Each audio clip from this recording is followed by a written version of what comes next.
I recall the day my world went apart like yesterday. 6 years. I devoted 6 years and I believed forever. Ryan and I met in college junior year. I study business administration. He wants to establish the next innovative tech company. So much faith in God. Maybe that was my first error.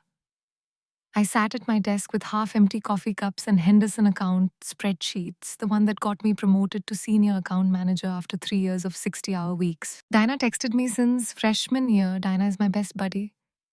The one who kept my hair back after too many a wild party night on my 21st birthday. The one who gave me chicken soup and celebrity gossip magazines with my terrible sickness. Who would be my maid of honor? Can we talk? It matters. Her message ended there. I found it odd. Diana wasn't normally cryptic, but I was buried in work attempting to finish the presentation that would secure my new job. I texted back, preoccupied with Henderson. Can we wait till tomorrow? Drinks after work. About Ryan. Please, Izzy. My stomach sank instantaneously. Know that feeling when your intellect doesn't match your instincts? Yes, that. Our meeting place was that little coffee shop near my apartment, the one with mismatched chairs and dear barista who constantly drew hearts in my latte froth when I arrived. Diana was shredding her napkin into little bits. She avoided my gaze. I murmured my voice, steadier than I felt. Just say it before saying anything, she cried. 8 months have passed since Ryan and I started dating. 8 months I spent late nights building our future. During my online search for residences, we could buy together after he got his first big funding. On weekends, I helped him refine his business pitch decks instead of going out with friends. I'm sorry, Izzy. We never intended this. Her voice broke, and I guess part of me did too. No screaming. My coffee didn't hit her like a movie prop. I sat there watching her tears streaming down her face, wondering why she was sobbing. While I was shattered, his affection for you, I only managed those words. Nodding felt like someone twisting a knife in my chest. That day I walked home without an umbrella in the rain, even to myself. The icy water dripping down my face masked my tears. When I returned to our apartment, Ryan was sitting on the couch with his head in his hands. He raised his red, puffy eyes when the door opened. He said he would inform you tonight, as if that mattered. Isabel, our relationship has been strained. Isabel, not Izzy. I was only called Isabel when he distanced himself. 8 months. Ryan, 8 goddamn months. Never meant to hurt you. Then I laughed. The sound was broken. Mission failed spectacularly. A whirlwind of cardboard boxes and awkward silences followed as I packed up my life over 2 weeks. He offered to go, but the flat seemed too familiar. Every corner whispered betrayal. All photos mocked what I believed we had. Work consumed me, and I worked until midnight most nights. Margaret, my boss, noticed I wanted to be like her, respected sharp, and didn't take crap. You're burning out. Isabel, she said one night when she discovered me crouched over my computer at 11 p.m. looking up at her. I probably had black circles under my eyes that no concealer could cover. I required distraction. Rarely did she sit across from me. Our European division has vacancies. Office in Frankfurt. They need a Henderson portfolio expert. Are you offering me a job in Germany? You get a new start. You could become regional director if you improve their numbers. I almost declined, never been to Europe. Only ordering beer and asking for the restroom were my German. My phone vibrated with a notification Dinah posted on Instagram. Her diamond ring sparkled as she faced the camera. Both smiled, Brian's face against hers. 3 months, my world collapsed. 3 months ago and they were engaged. Looking back at Margaret, when do I leave? 6 weeks later, I was flying to Frankfurt, leaving 6 years of memories and 2 unworthy individuals. No tears on the flight. I suppose I was done crying. Instead, I watched America slip behind the clouds from the window and persuaded myself that whatever was across the water had to be better. I didn't realize how much better it would get, or how sweet justice would taste. Frankfurt was everything our US headquarters wasn't. Elegant, sleek, and efficient. The team acknowledged my perspective, but doubted the American hired to fix their operations. I didn't blame, I would have agreed. Within 3 months, my German went from embarrassing to passable. Instead of a hotel, my modest flat near the financial center felt like a place to breathe. Developed a regimen. Coffee from the Turkish cafe on the corner. early morning river runs, and 14-hour work days to prove myself. Caleb Thornton and I met on one of those long days. As regional director, I had to discuss our expansion strategy at a potential investor conference. I practiced my presentation until I could recite it backward, determined not to let my shaky German cause mistakes. During my final note taking, a voice observed, EBITDA's Q3 predictions appear ambitious. A tall man in a well tailored suit was watching my presentation on the screen. Despite looking 40, he had salt and pepper hair, sharp eyes that caught everything, and an expression that suggested he was used to being the brightest person in the room. Since he addressed me in my native language, I replied in English that they're not ambitious if you comprehend the market restrictions, lifting next quarter, an eyebrow raised slightly. Most analysts foresee regulatory pullback, not acceleration. Most analysts examine public statements. I've tracked committee members' votes on similar initiatives for a decade. Changes will be approved. After staring at me, he extended his hand. Caleb Thornton, Isabel Mercer. We shook hands, and I observed his powerful but not dominant grasp, like someone with nothing to prove. Learned later that evening that Caleb Thornton was one of Europe's most successful venture investors with a net worth north of $2 billion when my employer nearly hyperventilated while explaining who I'd been casually arguing financial rules with. She urgently murmured that he never attends the first conference day. He sends his team to filter noise. His presence indicates a specific interest, that something was our division's emerging market strategy. Caleb sought a private meeting the next day, which led to weekly strategy sessions and him becoming our division's main investment partner. We collaborated for months before becoming personal. He was smart, demanding, arrogant, and fair. I respected him first and liked him long before anything else. My phone buzzed at a meeting 6 months into our professional relationship. Autonomously looking down, my face drained blood. The email was from Diana, subject wedding invitation. Hope you can join. Caleb observed my expression alter. Bad news. No, I answered automatically, shaking my head. Yes. No idea, I hesitated. Then I said my ex married my ex-best pal. Raised eyebrow, very story-like. Why I told him is beyond me. Perhaps because he was thousands of miles from my past. Perhaps his calm, analytical presence made emotional upheaval manageable. After our encounter, I told the full, horrible story over coffee. He listened uninterrupted. He seemed puzzled. He didn't give me empty promises or say it would work out after I completed. He inquired, "What's his name? Your ex, Ryan Westfield." Ryan. Something flared across Caleb's face. Westfield Tech, the predictive analytics startup. I frowned. His plan was to launch it while we were together. Ever heard of it? Caleb said. We met once. Suddenly cooling. Funding was sought 4 years ago. I declined. Why? My curiosity led me to ask. Ryan always kept his commercial failures and ethical problems private. His algorithms collected more personal data than authorized. His team culture was poor. When I pointed out these faults, he became combative and hostile. It chilled me. Sounds like Ryan. He takes criticism poorly. No, Caleb agreed. He doesn't. He once threatened to ruin me if he became rich. It was funny then, we both went silent. I wondered how many coincidences led me to sit across from my ex-boyfriend's detested man in my apartment alone. I opened Diana's email later that night. They were invited to a Langham Hotel wedding in Chicago, 6 months away. She said sickeningly nice things. I realized this is awkward. But you were very essential to us. Not include you feels wrong. Ryan agrees. Everyone moved on, right? Your presence would be immensely appreciated. No animosity. XOXO, no animosity. Was she serious? Almost erased it immediately. Then I saw the email had dozens of recipients. A mass invite. I was a late addition. A means to demonstrate their maturity and growth. They undoubtedly anticipated my refusal. I couldn't sleep that night. Diana in a white dress kept coming to mind. Ryan tuxedo, everyone applauding their amazing romance, easily forgetting it was constructed on my relationship's ruins. I decided before morning I would attend the wedding. I wouldn't be their pitiful ex, one they could pity and outclass. No, I would face them again on my terms. I didn't know the terms yet. My relationship with Caleb altered gradually. There was no Hollywood moment where we locked across a crowded room and everything changed. It happened gradually. Relaxing silences lengthen. Professional interactions becoming personal. Dinners after coffee meetings.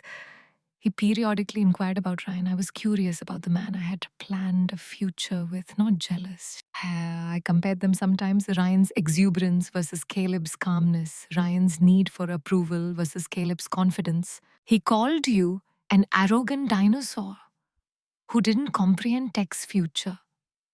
I confessed during dinner at a cozy Italian restaurant on a cobblestone street. Caleb chuckled. Rich, authentic sound, is it? What do you think I believe? I stopped spinning pasta on my fork. He was likely threatened by you. What do you represent? What's that material success? Not shortcuts. His expression changed. A softer eye area. His lips curled slightly. Not quite a smile, but meaning more. Caleb and I became personal 3 months before the wedding. We worked late at his office. The Frankfurt skyline sparkled beyond his floor to ceiling windows. I saw he was looking at me when I explained a sophisticated Eastern European market entry approach. I responded, "You're not listening. I'm failing to sound stern. I'm hearing everything he said. I've been thinking about kissing you for 3 months." I was surprised by his candor. Everything with Ryan was guesswork and games. Caleb articulated what he meant. Carefully, I said that would complicate matters. Yes, he agreed. Question is, if the complexity is worth it. My heart raced as I put down my tablet. You think his eyes never left mine as he approached. I guess I've never met somebody like Isabel Mercer, he whispered. First kiss changed everything and nothing. Still, we collaborated well. We challenged each other professionally. But suddenly, our relationship had more aspects. Book discussions at his penthouse at night together, touring European cities on weekends. Nights when I realized his intensity went beyond the workplace. I told him about the wedding invitation one evening. While laying in bed with the moonlight shining through the windows, "Will you attend?" His fingertips traced patterns on my bare shoulder as he requested. I confessed to thinking about it. Part of me wants to prove I've moved on. They didn't break me. A minute of silence. Also, have you moved on? I studied his face, which I had grown to love. I said, honestly, that doesn't mean I forgot. Forgetting is different from forgiving, he watched. Don't think I have to either. My voice was stronger than expected. More thoughtful silence. What if I joined you? I supported myself with one elbow. To Chicago, the wedding, his expression was unreadable as your companion. My thoughts raced over the consequences.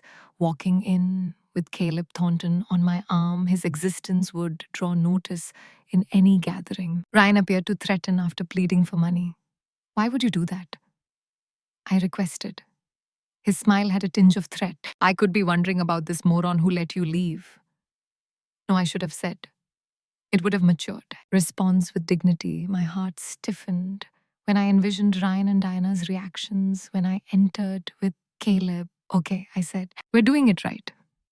If we are, the following 2 months were hectic. Caleb's investment expanded the company, changing my role. I became executive director of worldwide operations, overseeing Frankfurt, Milan, Barcelona, and shockingly, Chicago. The long-awaited decision was made. Weeks before the wedding, I wondered if Ryan saw the Chicago office announcement in financial news. If he realized that his cheating ex-girlfriend was running the business. He always wanted Ryan, and no one outside our company's tight circle realized that Caleb had been surreptitiously buying shares in Ryan's parent company.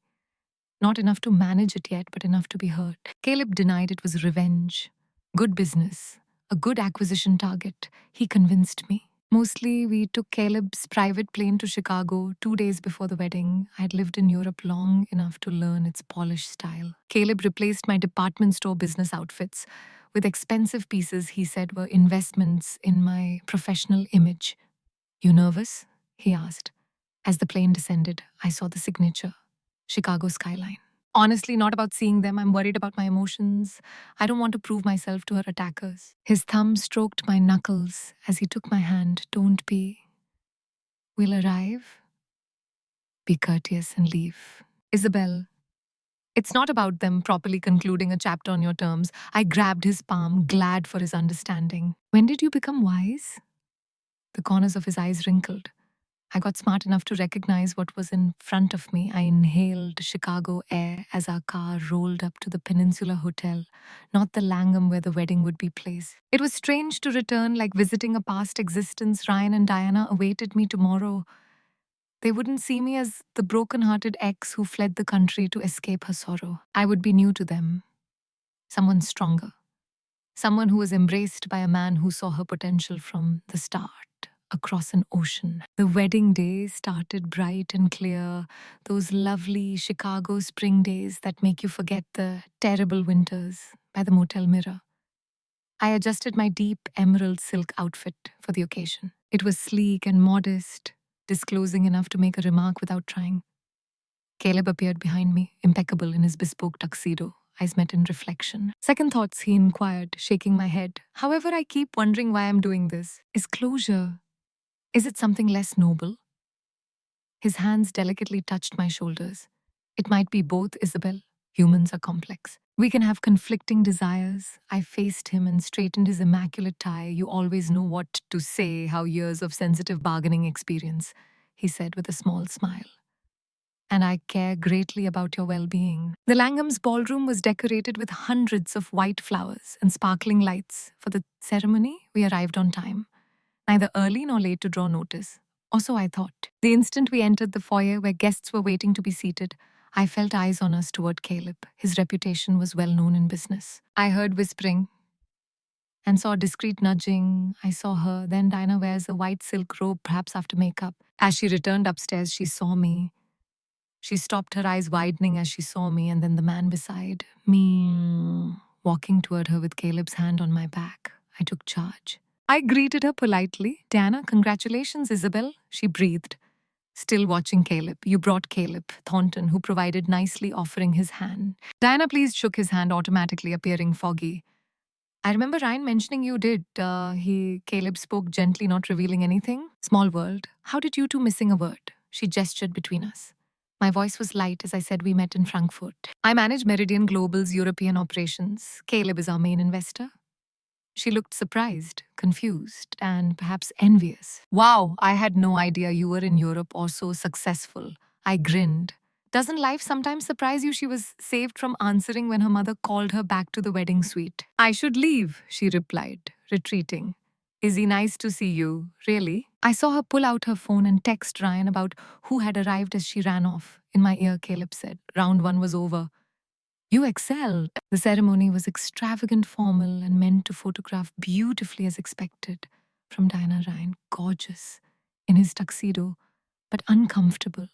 Waited at the altar while I observed dispassionately. Guests gasped when Diana wore her costly gown. I felt no grief, regret, or loss, only an odd sense of alienation, like watching strangers in a movie. Caleb silently supported me with his hand during the vows. Thankful for his presence, I squeezed back. An adjacent ballroom was turned into a white and gold fantasy, with crystal centerpieces and fancy decorations for the reception. Diana always liked to show. We sat at a table with strangers, not friends, or the bridal party. I got what I expected. They invited me as a formality, not expecting me to come. Ryan finally approached us at cocktail hour. I observed him entering, whispering to Diana before crossing the room. The smile on his face didn't reach his eyes. He kissed my cheek, saying, Isabel. His kisses barely touched my skin as I turned. You look great. You must have European support. I said, yes. Gesturing to Caleb, I think you met before. Looking at Caleb, Ryan's smile froze. This is surprising, Mr. Thornton Westfield, Caleb said politely but calmly. Congratulations on your marriage. Ryan's jaw tensed slightly. Thank you. Your presence surprises me. I didn't think you liked parties, Caleb said. He made allowances for exceptional times, especially when with someone special. Ryan glanced between us, understanding the consequences. The two of you, I finished for him together. For nearly 7 months, I watched him calculate, recognizing that I had moved on with Caleb barely a year after our breakup with the guy who had rejected his business plan. How lucky for Ryan, his smile was now fake. Why are you in Chicago, Mr. Thornton? Except my ex-girlfriend. Despite his smile, Caleb seemed tight beside me, business and pleasure. go well on this trip. Meridian Global opens its North American headquarters next month. Isabel will oversee launch before returning to Frankfurt. Ryan slightly expanded his eyes. Meridian Global, which bought TechForce Solutions, majority shares, TechForce Solutions, Ryan's parent company. Caleb smiled razor sharp, the same. My board oversight committee will oversee all North American businesses. Westfield, we may see each other more. Ryan lost color as the ramifications hit him. Caleb became his boss in one fast corporate move. Ryan, his voice scratchy, stated he wasn't aware the acquisition was finalized. Caleb replied yesterday. An announcement is made Monday morning. This preview is exclusive. Ryan opened and closed his mouth, then remembered where we were. He advised me to eventually contact my wife. Enjoy the reception. As he left his shoulders tense, I looked at Caleb. You didn't say the deal closed. His gaze remained on Ryan's retreat. I got the final confirmation this morning. I planned to tell you tonight. Do I cause this? I asked gently the purchase. He faced me fully. The acquisition was made because TechForce's patents and market position complement our announcement. Time, personal issues may have contributed. Using corporate purchases for personal gain should have shocked me. Instead, a dangerously close vindication wave hit me. The reception continued like a choreographed awkwardness. Friends from my past approached, cautiously curious at my makeover, and clear romantic partner, upgrading Diana, continued looking our way, letting her immaculate bride facade slip. When no one was looking, Ryan had too much to drink for a groom. Things changed unexpectedly. During the regular toast, Caleb whispered in my ear, after Ryan's best man ended a cliched love and commitment speech. How about making a tiny statement of our own? Raised eyebrow. Statement type. He said truthfully, staring at me.